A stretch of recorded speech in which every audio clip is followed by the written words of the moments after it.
চলতি বছরের জুন মাসে বাংলাদেশে ট্রায়াল দিতে আসবেন ৫ জন বিদেশি ফুটবলার। সাফ অনূর্ধ্ব-১৯ দলে খেলার জন্য বাংলাদেশে ট্রেনিং করবেন এই ৫ জন বিদেশি ফুটবলার। জানলে অবাক হবেন, এই তরুণ প্রতিভাবান ফুটবলাররা ইতিমধ্যে ইউরোপের বড় বড় ক্লাবে তারা খেলছে। তারপরও মাতৃভূমির প্রতি ভালোবাসার টানে তারা বাংলাদেশের হয়ে খেলার জন্য আগামী জুনে ট্রায়াল দিতে দেশে আসবেন। চলুন এক নজরে সেই ৫ জন তরুণ বিদেশি ফুটবলার সম্পর্কে বিস্তারিত ভিডিওতে জেনে নেই।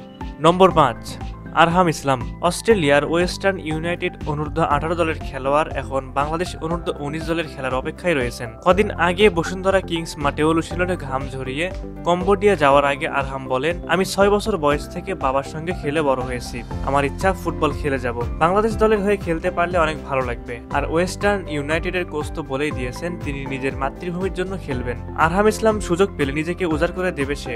নম্বর ৪, নেহান হাসান। নেহান হাসান খেলছেন ফিলাডেলফিয়া ইউনিয়ন অনূর্ধ্ব-18 দলের হয়ে। ২০০৮ সালে যুক্তরাষ্ট্রের একটি শহরে জন্মগ্রহণ করেন নেহান একই সাথে লেফট উইং এবং অ্যাটাকিং মিডফিল্ড দুটি পজিশনেই খেলতে পারেন। বাংলাদেশের প্রেক্ষাপটে বহু আরাধ্য একজন টাচ লাইন উইঙ্গারের শূন্যস্থান পূরণ করার সামর্থ্য আছে নেহান হাসানের। নম্বর ৩, রোনান সুলিভান। রোনান সুলিভান খেলছেন MLS নেক্সট লিগে। ১৬ বছর বয়সী রাইট ফুটেড এই স্ট্রাইকার অদূর ভবিষ্যতে হতে পারেন বাংলাদেশের সম্পদ। তার সাথে যোগাযোগ করে ফেডারেশন জানতে পেরেছে বাংলাদেশের হয়ে খেলার ব্যাপারে তিনি বেশ ইতিবাচক। চলতি বছর মে মাসে হতে যাওয়া সাফ অনূর্ধ্ব-19 চ্যাম্পিয়নশিপ আসরের জন্য বাংলাদেশ ফুটবল ফেডারেশন চাইলে তাকে রাডারে নিয়ে আসতে পারে। নম্বর ২, তানিল সালিক। স্টিভেনস এফসির অনূর্ধ্ব-18 দলের হয়ে খেলছেন তানিল সালিক। বাংলাদেশের হয়ে খেলার ব্যাপারে শুরু থেকে বেশ আগ্রহী তানিল। বাংলাদেশের স্ট্রাইকিং পজিশনের সমস্যা দূর করতে তানিল সালিক হতে পারেন ভালো অপশন। বর্তমানে তানিল সালিক ইংল্যান্ডে মাঠ কাঁপাচ্ছেন। আগামী অনূর্ধ্ব-18 সাফ চ্যাম্পিয়নশিপে তানিল সালিককে মাঠে দেখা যেতে পারে। সবশেষ নম্বর ১, নাভিদ ওয়ালিউল্লাহ। বাংলাদেশের হয়ে ট্রায়াল দিতে সুইডেন থেকে আসছেন নাভিদ ওয়ালিউল্লাহ।